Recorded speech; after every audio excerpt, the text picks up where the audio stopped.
আজকাল রাত 10টা বাজলেই ঘরে ঢুকে পড়ো। এর আগে দেখো কতক্ষণ, একটা দুটো অব্দি। না না না না না না, ভুল করছো, আবারও ভুল করছো। এক কথা বারবার তোমাকে বলতে হচ্ছে আমাকে। আগের সঙ্গে তুমি এখনের ব্যাপার গুলিয়ে ফেলো না। আগের ব্যাপারটা অন্যরকম ছিল। তখন আমার জীবনে নদী আসেনি, আর তখনকার সঙ্গে এই আজকের এই সময়টাকে তুমি হয়তো আলাদা করে দেখো না, কিন্তু আমার কাছে এটা অত্যন্ত আলাদা দুটো সময়। আফটার অল নদীকে তো আমি বিয়ে করে এই বাড়িতে এনেছি।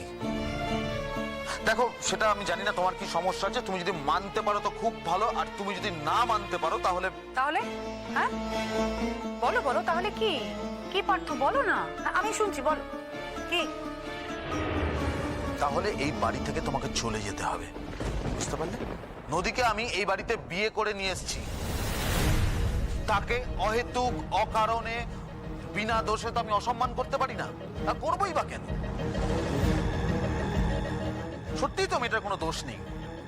সে যতবার দোষ করেছে, মানে তোমরা আমাকে বোঝাতে পেরেছো, আমাকে দেখাতে পেরেছো যে নদী দোষ করেছে, আমি কিন্তু ততবার তাকে শাস্তি দিতে ছাড়িনি। কিন্তু অহেতুক ওর সাথে খারাপ ব্যবহার, এটা আমি কিছুতেই মেনে নেব না। আফটার অল আমি ওকে ভালোবেসে বিয়ে করেছি, ভালোবেসে। দেখুন সম্পূর্ণ এপিসোড জি5-এ। তুমি তোমার ঘরে ঢুকবে বলে আমার পারমিশন নিচ্ছ? সব ন্যাকামো কেন করো নদী? এটা আপনার কাছে ন্যাকামো মনে হতেই পারে, ন্যাকামো, কিন্তু আমার কাছে না এটা সৌজন্য। আপনারা একটা বিষয় নিয়ে আলোচনা করছেন আমার ঘরে বসে, তা আমি ঢোকার আগে আপনাদের পারমিশন নেব না? আর আলোচনাটা করছেন আবার আমাকে নিয়েই। যে বিষয় নিয়ে আপনারা আলোচনা করছেন সেটা যে আমার জন্য খুব একটা সুখকর তাও তো নয়, যে আমি এই ঘরে ঢুকে আপনাদের মাঝে গল্পে জয়েন করব, তা তো নয়। তাই ডেফিনেটলি আমাকে আপনাদের অ্যালার্ট করেই ঢুকতে হচ্ছে। অ্যাটলিস্ট আমাকে দেখে যদি আপনারা কথাটা বন্ধ করেন। তুমি কে গো? কে তুমি যে তোমার জন্য আমাদের কথা আলোচনা এসব বন্ধ করে দিতে হবে? কি ভাবো বলো তো নদী, তুমি নিজেকে অসীম ক্ষমতাশালী কেউ নাকি? হ্যাঁ, কি ভাবো তুমি নিজেকে? আমি তো দেখছি তুমি এই কদিনেই পার্থকে একেবারে কুপোকাত করে দিয়ে ফেলেছো। পার্থকে যে আমি কুপকাত করতে পারিনি তার তো জলজান্ত প্রমাণ আপনি। আমি যদি সত্যি পারতাম পার্থকে কুপকাত করতে, তাহলে আজ এই ঘরে ঢোকার সাহস আপনি পেতেন না। শাট আপ নদী।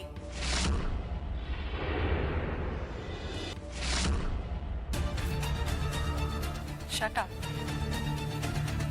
আপনি আমাকে শাট আপ বলছেন? আমাকে? অধিকার আছে আপনার আমাকে শাট আপ বলার? আপনি আমাকে নির্লজ্জ বলেছেন, আপনি আমাকে বেহায়া বলেছেন। আপনি নিজে কি বলুন তো? শুনলে? হ্যাঁ, কি গো ঠাকুরপো, তুমি শুনলে? তোমার তোমার বউ আমাকে কিভাবে অপমান করছে। হ্যাঁ, তোমার সামনে দাঁড়িয়ে ওর ওর মুখে যা আসছে তাইও বলে চলেছে আমি নাকি নির্লজ্জ, আমি বেহায়া। আপনার এখনো সন্দেহ আছে বুঝি? হ্যাঁ, আপনি যদি নির্লজ্জ বেহায়া না হতেন তাহলে আপনার দেওর বিবাহিত জেনেও আপনি এই সময় এই ঘরে ঢুকতেন না। আপনার সৌজন্যে লাগতো। একজন একজন বিবাহিত দম্পতির ঘরে ঢুকে নিজের প্রেমের কাহিনী উত্থাপন করতে আপনার এতটুকু যদি আত্মসম্মান বোধ থাকতো না, তাতে লাগতো কিন্তু। শুনলে? কি হলো, তুমি শুনতে পাচ্ছ না? হ্যাঁ, কি কি বলছে ও? তুমি কি বধির হয়ে গেছো নাকি? নাকি তোমার তোমার বউকে দিয়ে আমাকে এইভাবে অপমান করাবে, এটাই তোমার প্ল্যান ছিল? একটা কথা বলবো সোনালিদি, আপনি রাগ করবেন না। আপনি ওকে ঠাকুরপো বলে ডাকেন কেন বলুন তো? জানেন তো ঠাকুরপো সম্পর্কটা না খুব মিষ্টি একটা সম্পর্ক। আর আমি যতদূর জানি ওর সাথে তো আপনার ঠাকুরপোর মানে দেওর বৌদির সম্পর্ক তো ছিল না কোনোদিনও, বরং তার থেকে বেশি কিছু ছিল, তাই না? তা পার্থ বলেই তো ডাকতে পারেন আপনি, মনে মনে নিশ্চয়ই পার্থ বলেই ডাকেন। শুধু শুধু লোকের সামনে আপনার ঠাকুরপো বলে ডাকার দরকারটা কি বলুন? এবার কিন্তু তুমি যথেষ্ট বাড়াবাড়ি করছো নদী, যথেষ্ট বাড়াবাড়ি করছো। বাড়াবাড়ি করছি? আমি বাড়াবাড়ি করছি? আপনি বাড়াবাড়ি করছেন, আর আপনার সেই বাড়াবাড়ি দেখে আমার না লজ্জা লাগছে, লজ্জা। বৌদি এখন এখান থেকে যাও, পরে তোমার সাথে কথা হবে। ভয় পাচ্ছ? তোমার বউকে তুমি ভয় পাচ্ছ না? বউয়ের সামনে আমার সঙ্গে কথা বলতে কি তোমার ভয় করছে?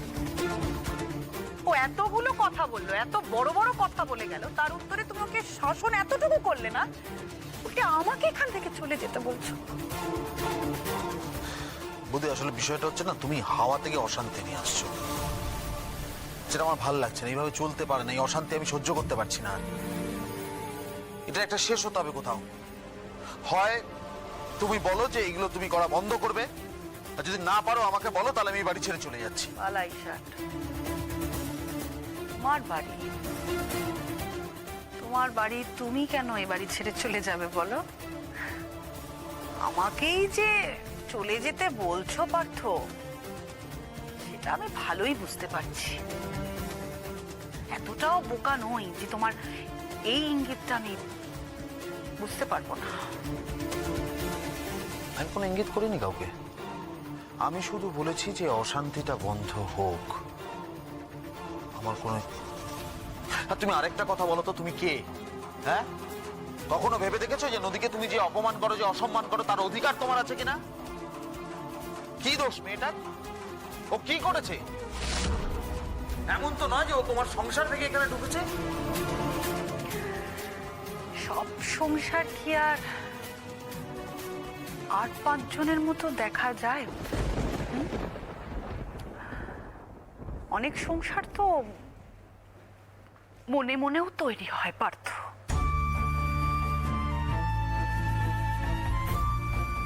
আর তোমার বউ জেনে হোক না জেনে হোক আমার সেই সংসারে ঢুকে পড়েছে। আমার সেই সংসারে ঢুকে আমার সংসারটাকে তছনছ করে দিয়েছে। এর থেকে বড় সত্যি তো আর কিচ্ছু নেই। আপনি আমার সবকিছু বলতে পারেন, আর সবকিছু বললে আমি আপনাকে হেল্প করতে পারবো। দেখুন প্লিজ আমাকে ভুল বুঝবেন না, আমি শুধু এইটাই জানতে চাই যে আপনি এখানে এলেন কি করে। আচ্ছা আপনি কোথায় থাকেন সেটা তো বলুন। দেখুন আপনি তো বরাবর এখানে থাকেন না, আপনি নিশ্চয়ই অন্য কোথাও থাকেন। সেটা কোথায়? আপনি কি প্রমিস করেছেন যে আপনি আমাকে কিছুই বলবেন না, একটুও কোঅপারেট করবেন না? আপনি বুঝতে পারছেন এই জায়গাটা কতটা বিপজ্জনক। একটা ভাঙা ফাঁকা মন্দিরে আপনি এখানে রাতের পর রাত রয়েছেন। আমি না থাকলে আপনার কি হতো? দেখুন আপনি তো বোঝার চেষ্টা করুন, আমি আপনার ক্ষতি করতে চাইছি না। আপনি বলুন আপনার বাড়িটা কোথায়, আমি আপনাকে ওখানে পৌঁছে দিচ্ছি। আর আপনাকে দেখে তো মনে হয় আপনি আপনি আপনি শহরের মানুষ। আপনি কলকাতায় থাকেন? আপনি এক্স্যাক্টলি কোত্থেকে এসেছেন? দেখুন কি হয়েছিল, আপনি কোথা থেকে এসেছেন আর কোথায় থাকেন এগুলো খুঁজে বার করতে আমার বেশিক্ষণ সময় লাগবে না, বিশ্বাস করুন। কিন্তু আমি সবকিছু আপনার মুখ থেকে শুনতে চাই, সবকিছু। আমি আপনাকে সাহায্য করবার জন্য এগিয়ে এসেছি, বিশ্বাস করুন। আমার আপনার সাহায্যের কোনো দরকার নেই। আলবাত সাহায্যের দরকার, আলবাত দরকার। আচ্ছা এতদিন ধরে আমি আপনার সাথে রয়েছি, আমি কি একবারও আপনাকে অপমান করেছি? হ্যাঁ, কোনোভাবে অসম্মান করেছি? আপনার কি আমার বিরুদ্ধে কোনো রকম অভিযোগ আছে বলুন? না না, কোনো অভিযোগ নেই তো? আমার বিরুদ্ধে আপনার কোনো অভিযোগ নেই? তাহলে আপনি আমার সাথে কেন বন্ধুত্ব করতে পারছেন না? আচ্ছা আপনি শুধু আমাকে একটা কথা বলুন, আপনি পঞ্চকোটে কি করে এলেন? আপনার সঙ্গে কে ছিল? আপনার সঙ্গে সূর্য ছিল তাই তো? হ্যাঁ সূর্য ছিল তো? বুঝেছি, ও বুঝে গেছিল যে আমি ওকে ফলো করছি, ওর পেছনে লোক লেগেছে। আমি একটুর জন্য ওকে মিস করে গেলাম, জাস্ট টাইমিংটা মিলল না। কিন্তু পঞ্চকোটে ও আপনার সাথে এসেছিল, তারপর ও গেল কোথায়? আমি জানি না। জানি না জানি না জানি না, এই এক উত্তর আমি শুনে যাচ্ছি। আপনি সবটা জানেন, সবটা, আর এটাও জানেন সৌর্য কোথায় আছে। আপনি আপনি কি চান বলুন তো? থানা পুলিশ হোক, পুলিশ এসে আপনাকে অ্যারেস্ট করে নিয়ে চলে যাক। শুনুন, পুলিশ কিন্তু আপনাকে অ্যারেস্ট করবেই, কারণ শেষবার সৌর্যর সাথে আপনাকেই দেখা গেছে। আর আমাদেরকে এইটাই মেনে নিতে হবে যে আন্তর্জাতিক নারী পাচারের সাথে আপনিও জড়িয়ে আছেন।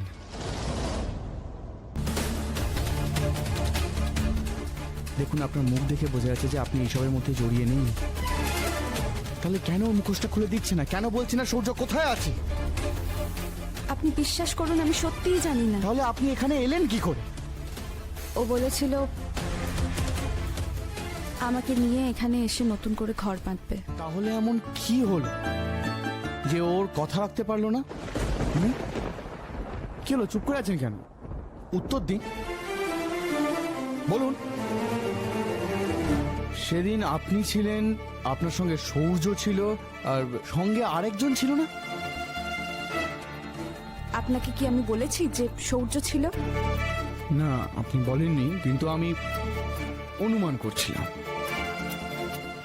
সেদিন রাতে এখানে আসার জন্য একটা গাড়ি রওনা দেয়। সেখানে 3 জন প্যাসেঞ্জার থাকে, একজন মহিলা আর 2 জন পুরুষ।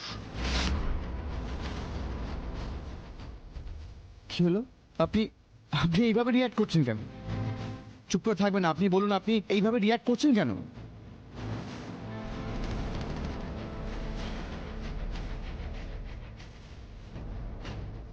আপনি আমার সাথে সব কথাগুলো শেয়ার করতে পারেন, আপনি মন খুলে কথা বলতে পারেন। আপনি কেন এইভাবে চেপে যাচ্ছেন? আচ্ছা, সেদিন রাত্রিবেলা এমন কি হয়েছিল যার জন্য আপনি এরকম ভাবে ট্রমাটাইজ হয়ে আছেন? আমাকে সবটা খুলে বলুন না। দেখুন, সূর্য ছেড়ে চলে যেতেই আপনাকে, আজ নয় কাল, তা না হলে আমরা ওকে ধরে নিতাম। একটুর জন্য ফসকে গেছে। আপনি কি এটার জন্য ট্রমাটাইজ হয়ে আছেন? কিন্তু কিন্তু আপনি এখানেই বা পড়ে আছেন কেন? আপনার বাড়ি এখানে নয়, আপনার বাড়ি নর্থ বেঙ্গলেও নয়, তা আপনি বাড়ি যাচ্ছেন না কেন? আমি তখন থেকে সেই এক কথা জিজ্ঞেস করে যাচ্ছি, আর আপনি উত্তর দিচ্ছেন না কেন?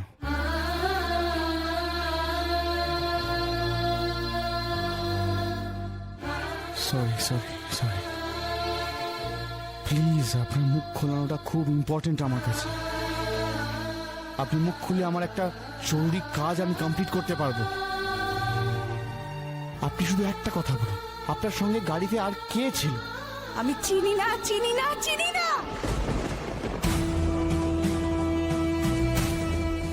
না চেনারই কথা, কিন্তু লোকটা গেল কোথায়?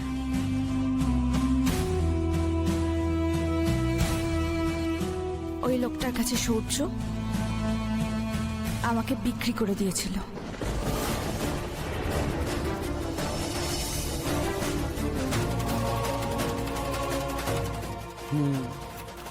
আমি এটাই অনুমান করেছিলাম যে সূর্য আপনাকে এই লোকটার কাছে বিক্রি করে দেবে। এই আপনাদের বিয়ে, আর এই তার ভালোবাসা। আর ভালোবাসার কথা বললো বলে আপনি সবকিছু ফেলে ছুটে নর্থ বেঙ্গল চলে এলেন। আপনি সত্যি করে বলুন তো, আপনি যদি সবকিছু জানতেন সূর্যর বিষয়, কেন ফিরে যেতে চান না? একটা ঠক প্রতারকের জন্য আপনি নিজের জীবনে কেন ভাসিয়ে দিচ্ছেন? হ্যাঁ, এর কারণটা কি? আমি জানি না। আপনাকে দেখে তোরা শিক্ষিত মানুষ বলে মনে হয়, তাহলে এরকম বোকার মতো কাজটা করছেন কেন? আপনি আপনার বাড়ি ঠিকানা দেবেন। আমার কেউ নেই। আপনি মিথ্যে কথা বলাতে একটু এক্সপার্ট নন। আপনি যে মিথ্যে কথা বলছেন সেটা আমি ধরতে পারছি। আপনি আমার বাড়ির ফোন নাম্বারটা দিন, বাড়ির ঠিকানাটা দিন। না, দেখুন, আপনি যদি এইভাবে আমাকে বারবার বিরক্ত করেন তাহলে কিন্তু আমি সোজা থানায় গিয়ে কমপ্লেন করব। আচ্ছা, এটা তো একটা পাবলিক প্লেস, এখানে কি আমার থাকার অধিকার নেই? আপনি আমাকে তাহলে কেন বারবার বিরক্ত করছেন? আর আমি তো আপনাকে বলেছি আমি জানি না সূর্য রায় কোথায়। আমি যদি জানতাম তাহলে তাহলে আমি আপনাদের বলতাম, কিন্তু আমি জানি না। ঠিক আছে, আপনি যদি আমাকে বিশ্বাস না করেন তাহলে তাহলে আমাকে থানায় নিয়ে চলুন। চলুন। বিশ্বাস করছি তো। কে বললো আমি আপনার কথা বিশ্বাস করছি না? আচ্ছা তাহলে কেন আপনি আমাকে বারবার বিরক্ত করছেন? এই যে আর একটা কথা জানতে পারলাম, আপনার সো কল স্বামী একটা অন্য লোকের কাছে আপনাকে বিক্রি করে দিচ্ছিল, এই খবরটা পেলাম। আর এসব জেনে আপনার কি লাভ? আপনি তো বুদ্ধিমতী মেয়ে, আপনি নিজে একটু ভেবে দেখুন। আমার একেবারেই কোনো লাভ না থাকলে আমি অকারণে এতগুলো প্রশ্ন আপনাকে করিয়েই যাব, আর এতদিন ধরে আপনার উপর নজর রেখে যাব। এই মন্দির চত্বরে, এই জঙ্গলে আপনি পড়ে রয়েছেন দিনের পর দিন। হ্যাঁ, এতে কত বড় বিপদ হতে পারে সেটা কোনো ধারণা আছে আপনার? হোক বিপদ, আমার জীবনের সব থেকে বড় বিপদ ঘটে গেছে। একটা মানুষের জীবনে আর যা যা বিপদ ঘটতে পারে সব বিপদ আমার সাথে ঘটুক। আমি আর ফিরতে চাই না। শুনুন, আপনি প্লিজ আমাকে আর বিরক্ত করবেন না। আমি আপনাকে সত্যি কথা বলছি, আমি আর বাঁচতেও চাই না। Shut up, just shut up.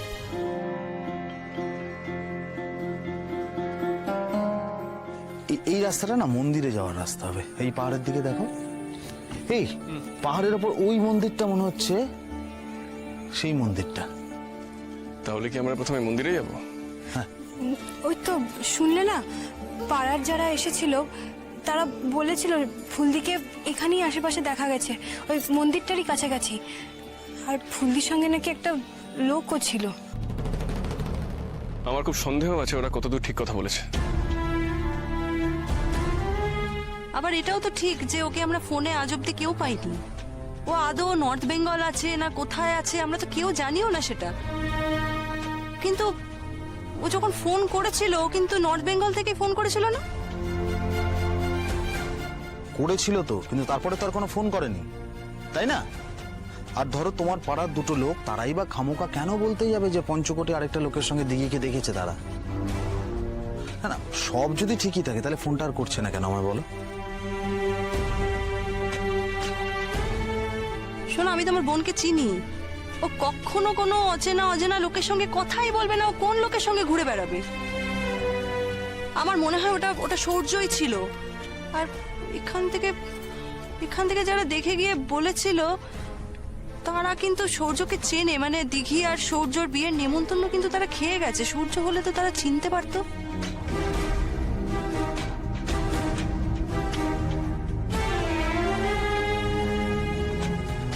সূর্যদাকে হয়তো খেয়াল করতে পারেনি, অনেকদিন আগে একবার দেখেছিল, ভুলে গেছে। সেটাও তো হতে পারে, বলো? কি গো পার্থদা, কি ভাবছো তুমি?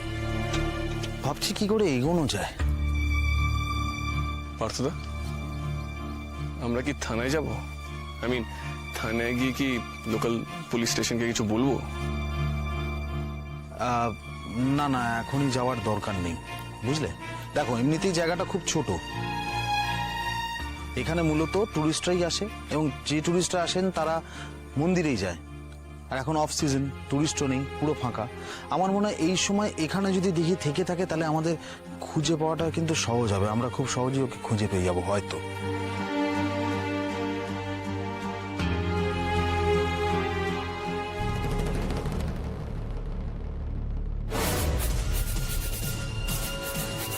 এই শোনো, তোমাদের একটা কথা বলতে চাই। সমুদ্র, নদ, নদী, পুকুর, দিঘি,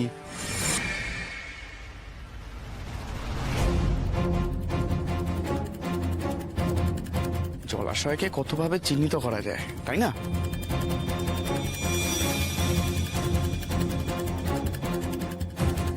আরে তিহিদির নামটা ইচ্ছে করে করে বলছে, তোমরা বুঝতে পারছো না। তিহিদিকে এখানেই পাওয়া যাবে। কিন্তু আপনার হঠাৎ এই কথাটা বলার কারণ? নদী নামটা বড্ড আনইউজুয়াল না? নদী শুনলেই মনে হয় কিরকম আশেপাশে দিঘিও আছে। হুম,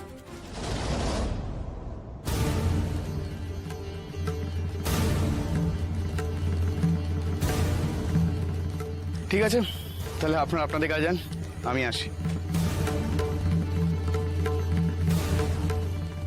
আই এম শিওর লোকটা দিঘির কথা কিছু একটা জানে।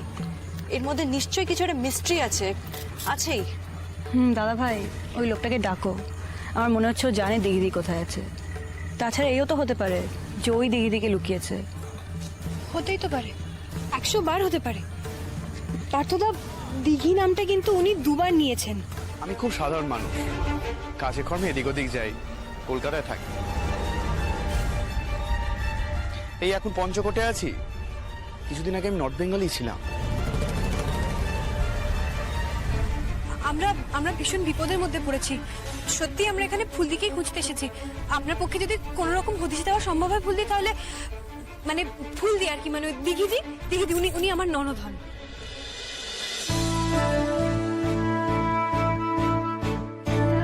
দেখা যাক কি হয়, আসুন। আপনি আসুন না, আপনি আমাদের গাড়িতে উঠে পড়ুন। না, আমার গাড়ি আছে, আপনারা ফলো করতে পারেন। আসুন না, আসুন। পার্থদা চলো তাড়াতাড়ি গাড়ি ঢুকুন। এই আমার ভীষণ টেনশন হচ্ছে, আমার হাত পা কাঁপছে কিন্তু টেনশন। টেনশন করো না বৌদি, দিঘিদিকে আমরা ঠিক খুঁজে পাবো।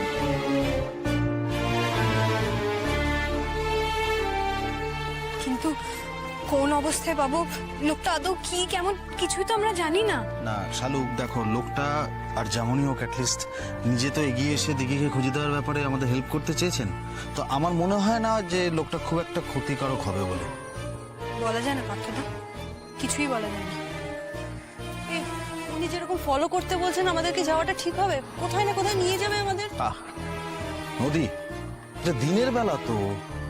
তা হলেও দেখো, কোনো লোকজন নেই, চারপাশটা একদম ফাঁকা ফাঁকা। তো কি করবো আমরা, কি এক জায়গায় আটকে থাকবো? আমাদের তো দিঘিকে খোঁজার ব্যাপারে এগোতে হবে। পার্থদা, পুলিশের খবর দিয়ে পুলিশকে নিয়ে আসলে কেমন হয়? না, সেটা সমস্যা হতে পারে, কারণ পুলিশকে খবর দিলে লোকটা হয়তো আমাদেরকে দিঘির খোঁজ নাও দিতে পারে। ঠিক বলেছো, চলো লেটস গো, দেখা যাক কি হয়। দেরি করে লাভ নেই, চলো চলো, চলো চলো। তাড়াতাড়ি।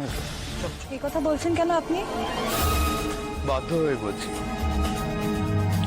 দেখুন, আমার কাছে যেটুকু খবর আছে, উনি বোধহয় নর্থ বেঙ্গল গেছিলেন, আর যার সাথে দেখা করতে গেছিলেন হিসেব মতো হয়তো উনি ওনার স্বামী, তাই তো? হ্যাঁ, সূর্য রায় কোথায়? আমি তো তাকেই খুঁজতে এসেছিলাম, কিন্তু কয়েক মিনিট এদিক ওদিক হওয়ার জন্য আমাদের হাত থেকে ফসকে যায়। মানে? দেখুন, হয়তো ডিটেলে আমি সবটা বলতে পারবো না আপনাকে, কিন্তু এইটুকু বলতে পারি যে উনি খুব ট্রমায় আছেন। এই সূর্য রায় ওকে বিক্রি করিতে চেয়েছিল।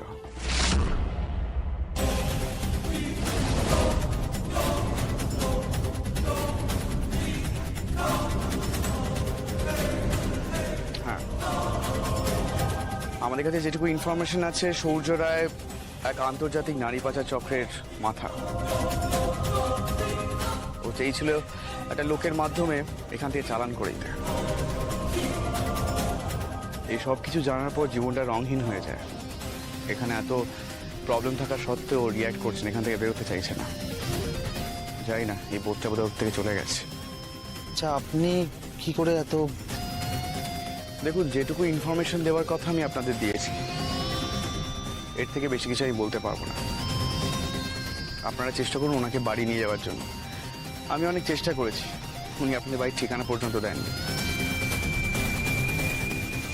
মানে আসলে উনি যেতে চাননি, তার জন্য আমাকে ওখানে আটকে থাকতে হচ্ছে। ফুলদি যেতে চাইছে না বলে আপনাকে আটকে থাকতে হচ্ছে কেন?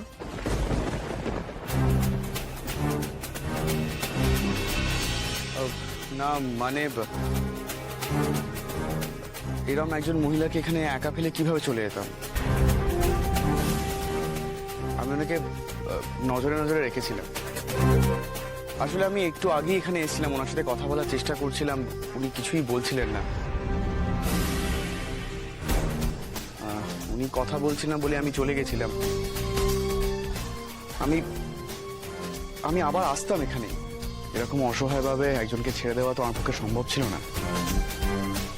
ওর কাছে আপনাদের বাড়ির ঠিকানা জানতে চেয়েছিলাম, কিন্তু কিছুই জানায়নি। আপনার সঙ্গে ফুলদির আলাপটা ঠিক কি করে হয়? না, আসলে আলাপ তেমন ভাবে হয়নি, কিন্তু আমি আলাপ করে নিয়েছি। কিছুই তো বোঝা যাচ্ছে না।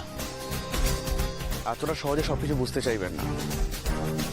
এখন সময় নষ্ট না করে ওর কাছে যান, ওর সাথে গিয়ে কথা বলি। ফুলদি,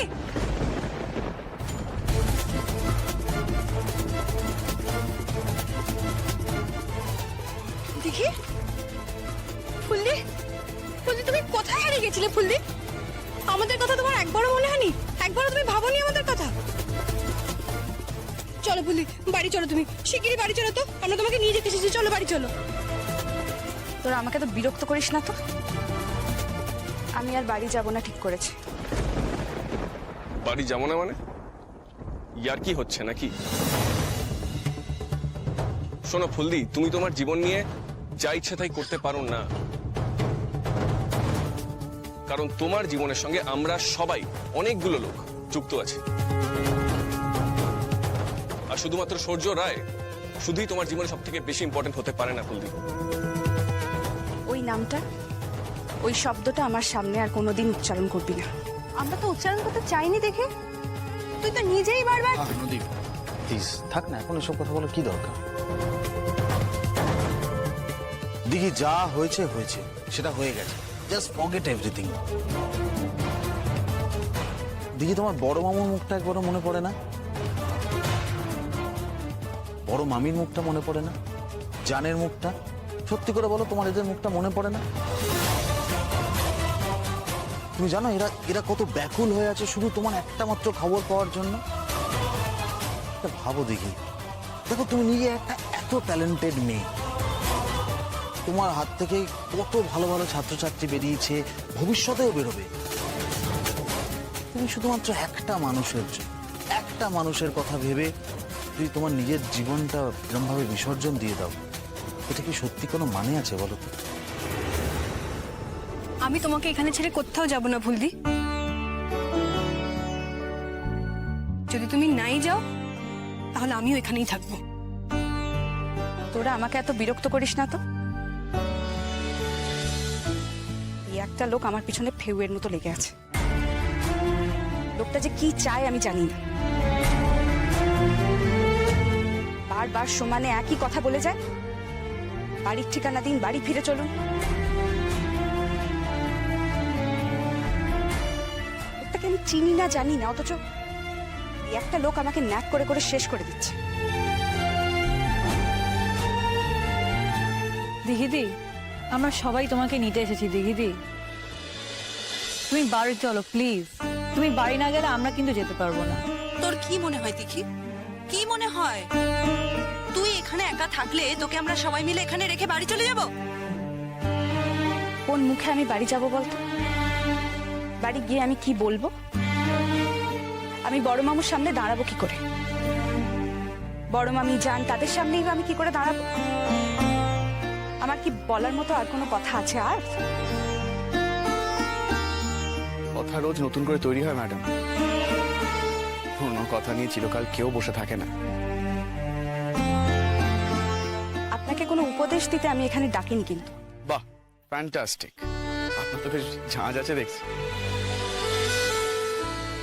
এটাই বুঝতে পারি,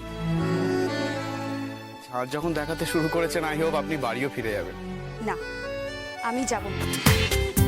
দেখুন সম্পূর্ণ এপিসোড জি5-এ।